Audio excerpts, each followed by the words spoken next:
Light बहुत देर से चली गई है, बहुत तेज़ बारिश हो रही थी। सिर्फ एक सिंगल लाइट पे ये वीडियो बना रही हूँ क्योंकि ये वीडियो बनानी भी ज़रूरी है, क्योंकि कल चंद्र ग्रहण लगने वाला है।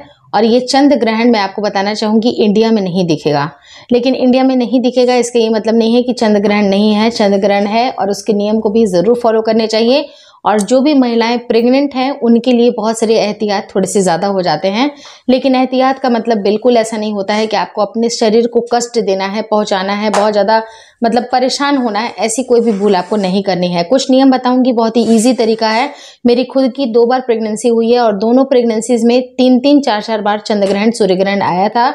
और मैंने बहुत अच्छी तरह से अपनी मम्मी का बताया हुआ नुस्खा मैंने वो ट्राई किया था और बच्चे को कोई भी नुकसान नहीं हुआ है। तो इसी तरह से मैं आपको बहुत सारे टिप्स बताऊंगी जो कि आपके बच्चे को भी कोई नुकसान नहीं होगा। बिल्कुल सिंपली इजी सा तरीका बताऊंगी जो कि आपको चंद्र ग्रहण या सूर्य ग्रहण कभी भी हो उसको आपको ज़रूर फॉलो करना है। अब स्टार्ट करते हैं। सबसे पहली बात कि कल चंद्र ग्रहण कब लगने वाला है। तो चंद्र ग्रहण जी सुबह के 6:12 से स्टार्ट होगा और कब खत्म हो जाएगा, तो सुबह में ही 10:17 में ओवर हो जाएगा। यहाँ तक तो बात बिल्कुल क्लियर है। अब बारी आती है कि सूतक काल मान्य होता है या नहीं होता है। तो देखिए यहाँ वाला जो कल वाला जो चंद्र ग्रहण या पड़ रहा है उसमें ये उपछाया का चंद्र ग्रहण है, तो इसके अंदर सूतक मान्य नहीं होगा। तो ऐसे केस में ज़रूरी है कि आप सूतक का ध्यान ना रखें। अगर सूतक लगने वाला होता तो 12 घंटे पहले से सूतक काल होता है, तब से कुछ नियम को फॉलो करना ज़रूरी है। अब नियम के नाम पे आप पहली चीज़ क्या कर सकती हैं कि आपको बाहरी जो आउटर स्पेस में जाना अलाउड नहीं होता है। जब तक कि सूर्य ग्रहण या चंद्र ग्रहण हो रही है तब तक आपको बाहर जाना अलाउड नहीं होता है, क्योंकि UV A rays, UV B rays काफ़ी हार्मफुल होते हैं जो कि आपकी स्किन को डैमेज कर सकते हैं। इसलिए मना किया जाता है कि इस तरह से आपको कोई भी गलती नहीं करनी है। लेकिन अगर आपकी जानी इमरजेंसी है, आपको लगता है कि इमरजेंसी इस केस में आ सकती है, अच्छी तरह से बॉडी को कवर कर लीजिए, कोई दिक्कत नहीं है। उसके बाद आप आराम से मूवमेंट कर सकती हैं। अब मूवमेंट को लेके भी बातें होती हैं कि गर्भवती स्त्रियां चल नहीं सकती हैं, चल बोल रही हूँ मैं, वो बैठ नहीं सकती हैं, वो बैठ नहीं सकती हैं, वो लेट नहीं सकती हैं, सिर्फ और सिर्फ उनको खड़े रहना है। तो देखिए अगर मान लीजिए कि 4 घंटे, 5 घंटे, 6 घंटे जो भी चंद्र ग्रहण या सूर्य ग्रहण रहता है, इतने देर तक वो महिलाएं खड़ी रहेंगी, ये पॉसिबल नहीं है। तो ऐसे केस में ज़रूरी है कि आप अपने हाइट का, जो भी आपकी हाइट है, अपने सर से लेकर टो तक एक धागे को, चाहे वो कोई सा भी आपका नॉर्मल सिलाई का धागा हो सकता है या रोली हो सकती है, जैसा आपको जो भी सुविधा लगे आप उसको ले लीजिए और बिल्कुल सीधे सीधे लंबे से आप अपने नाप के हिसाब से उसको दीवार के किसी एक साइड में आपको उसको चिपका करके ऐसे ही रख देना है।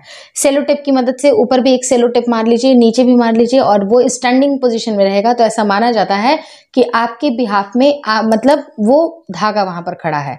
पुराने ज़माने में चीज़ें ऐसी होती थी कि आपकी हाइट का एक डंडा या जैसे कंडा, डंडा कुछ भी कह सकते हैं, उसको नाप करके खड़ा कर दिया जाता था और वो महिलाएं आराम से लेट सकती थी या बैठ सकती थी। रही जहाँ तक धार्मिक कार्य की बात, तो धार्मिक कार्य किसी तरह के नहीं होते हैं, चाहे वो चंद्र ग्रहण हो या सूर्य ग्रहण हो। और कल वाला जो 18 तारीख का जो चंद्र ग्रहण है वो पितृपक्ष में पड़ रहा है, तो कोई भी धार्मिक कार्य नहीं होगी। अब रही बात कि आप खाना खा सकती हैं या नहीं खा सकती हैं, तो देखिए खाना खाए बिना तो कोई इंसान नहीं रह सकता है। और अगर लंबे ड्यूरेशन तक है तो ऑब्वियस सी बात है कि भोजन तो पड़ेगी ही पड़ेगी, ज़रूरत होती है बॉडी को। और ख़ास करके प्रेगनेंसी है तो उनको 2 से 3 घंटे में कुछ ना कुछ खाना होता है। दवाइयाँ भी लेनी होती हैं तो आप बिल्कुल आराम से ले सकती हैं, लेकिन खाने के साथ एक नियम ये होता है कि उस टाइम पर आपको भोजन प्रिपेयर नहीं करना है। भोजन आपको बनाना है तो थोड़ा पहले ही बना लीजिए। मे बी सूतक बोल रही हूँ मैं, चंद्र ग्रहण या सूर्य ग्रहण से पहले बना लीजिए या खत्म हो जाए तब बना लीजिए, या कोई रेडीमेड चीज़ें रख लीजिए। और उसके ऊपर आपको तुलसी का पत्ता रखना है, जो कि आपको बुरी जो नकारात्मक प्रभाव होते हैं उससे बचाती है और उससे को आप कंज्यूम कर सकती हैं। पीने के पानी के साथ भी ये चीज़ है, घड़े पे या जग में कहीं पर भी अगर आपका पानी आपने स्टोर किया है तो उसके अंदर आपको 4 से 5 पत्ती तुलसी की ज़रूर डाल देनी है। उस पानी को आप कंज्यूम कर सकती हैं। रही जहाँ तक दवाइयों की बात, तो अगर आप दवाइयाँ आपको पहले अगर आपने खा लिया तो अच्छी बात है, उस ड्यूरेशन को थोड़ा सा अवॉइड कर लें। और खाने पीने की चीज़ें हैं, जहाँ तक कोशिश करें कि चंद्र ग्रहण या सूर्य ग्रहण पहले स्टार्ट होने से पहले आप अपना भोजन कंप्लीट कर लें और जब खत्म हो जाए तभी करें। लेकिन अगर इन केस ये लंबा चलता है, ये अवधि अगर लंबी चलती है तो ऐसे केस में आप चीज़ें कर सकती हैं, लेकिन खाना बनाना थोड़ा सा अवॉइड करने के लिए बोला जाता है।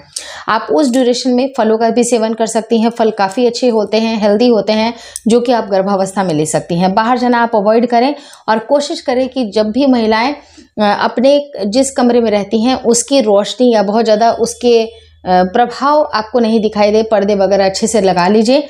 बहुत ज़्यादा आपको बाहर का एक्सपोजर नहीं देना है। वहीं पर कुछ महिलाएं ऐसी भी होती हैं कि बाथरूम हम जा सकते हैं कि नहीं, तो देखिए बाथरूम आप क्यों नहीं जाइएगा, घर में सबके बाथरूम होते हैं, आपको जाना ही चाहिए, कोई इसमें दिक्कत नहीं है। पहले के ज़माने में दिक्कत क्या आती थी कि बाथरूम बाहर हुआ करते थे, आंगन के बाहर होते थे, तब महिलाओं को मना किया जाता था कि आप बाथरूम ना जाइए, क्योंकि बाहर का एक्सपोजर करने के लिए मना किया जाता था। लेकिन अब तो बाथरूम घर के अंदर ही है, तो आप बिल्कुल बेशक जा सकती हैं, कोई दिक्कत नहीं है। और रही जहाँ तक बात कि आपको लेटना नहीं है, तो उसके लिए भी मैंने उपाय बता दिए हैं कि आपको सिंपली धागा का इस्तेमाल करना है। आप आराम से लेटिए, घूमिए, टहलिए, कुछ दिक्कत नहीं है, आपको जो मर्जी है आप वो करिए।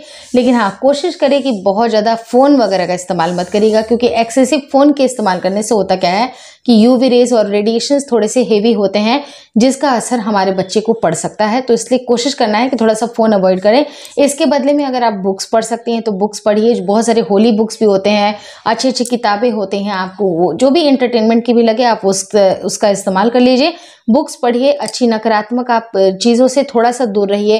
थोड़ा आप ये कर सकती हैं कि किसी के बारे में थोड़ा सा, जैसे होता है ना कि इस टाइम पे वो चीज़ें बहुत हावी होती हैं, तो ना ईर्ष्या रखना है, ना जलन, ना द्वेष, इस तरह की कोई चीज़ें नहीं। थोड़ा अपने मन को सात्विक रखें और जैसे ही ग्रहण खत्म होता है कुछ ना कुछ वस्तुएं दान के लिए ज़रूर निकालें। दान पुण्य करने से आपके ही भले होते हैं।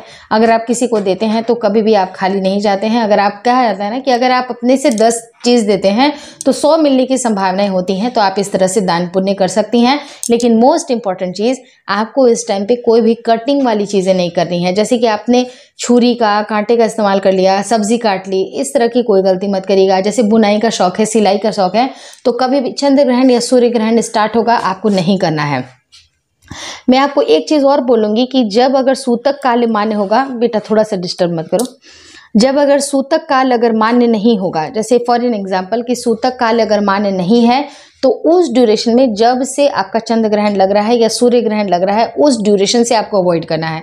लेकिन अगर सूतक काल मान्य है तो ये सारी चीज़ें, यानी कि खाना तो आप बना सकती हैं, क्योंकि 12 घंटे पहले से ऐसा नहीं हो सकता कि घर में खाना ना बने। खाना बनाने के पहले या आप जो भी खाने की वस्तु है उसके पहले आप तुलसी का पत्ती रख ले, वो आपको बहुत ज़्यादा हेल्प करती है।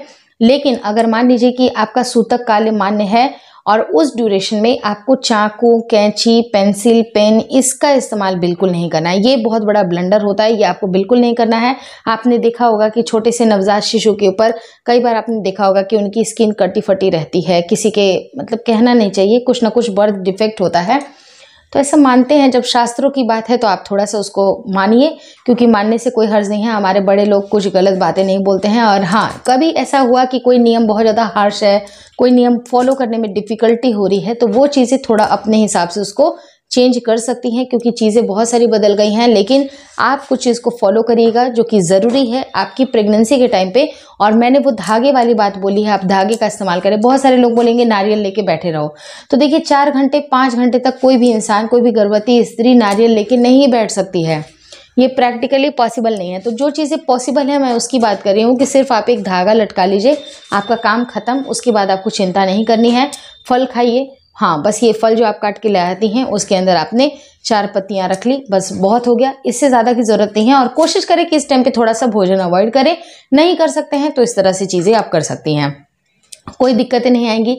सिलाई वगैरह का काम मत करिएगा, मशीन मत चलाइएगा, थोड़ा इस तरह की चीज़ें आप बिल्कुल अवॉइड करें।